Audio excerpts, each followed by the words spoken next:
Bonjour. Vous rêvez d'avoir une vie sociale, mais voilà, sortir, ça a un prix. Alors que faire durant vos heures supplémentaires? Bienvenue dans Temps perdu. Les ninjas sont depuis fort longtemps une source d'inspiration inépuisable pour les développeurs de jeux vidéo. Alors, lorsque le studio Nitrome nous annonce son Final Ninja, on se demande ce qu'il va bien pouvoir avoir de si définitif. Va-t-il nous permettre de sauter de plateforme en plateforme en s'aidant de magnifiques grappins ninjesques? Allons-nous balancer des dizaines de shurikens dans la face de nos adversaires tel un véritable shinobi?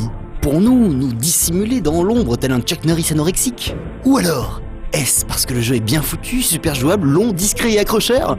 À vrai dire, c'est tout simplement un petit condensé de tout cela.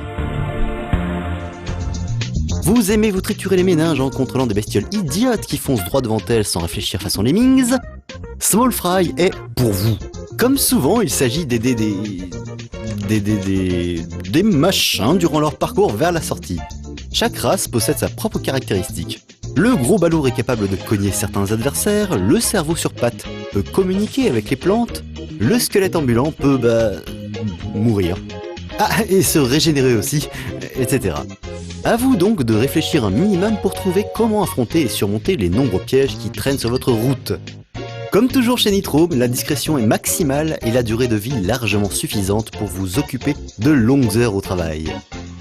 En mai 2008 était présenté au Webflash Festival un jeu étrange au design et à l'ambiance particulière datant de 2006. Triachnide.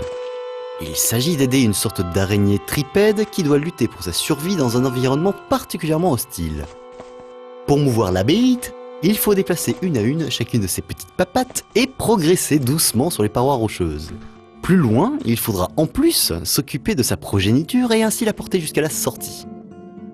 Alors, soyons clairs, c'est super dur, voire même méga over mecha sugoi difficile.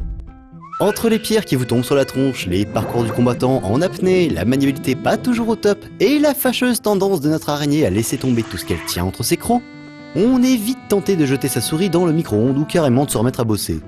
Mais, car il y a un mais, avec quelques efforts et 2 ou 3 calmants, on se laisse emporter dans cet univers et on finit par s'attacher à cette petite chose qu'on aimerait finalement voir survivre à toutes ces épreuves. Et donc on joue.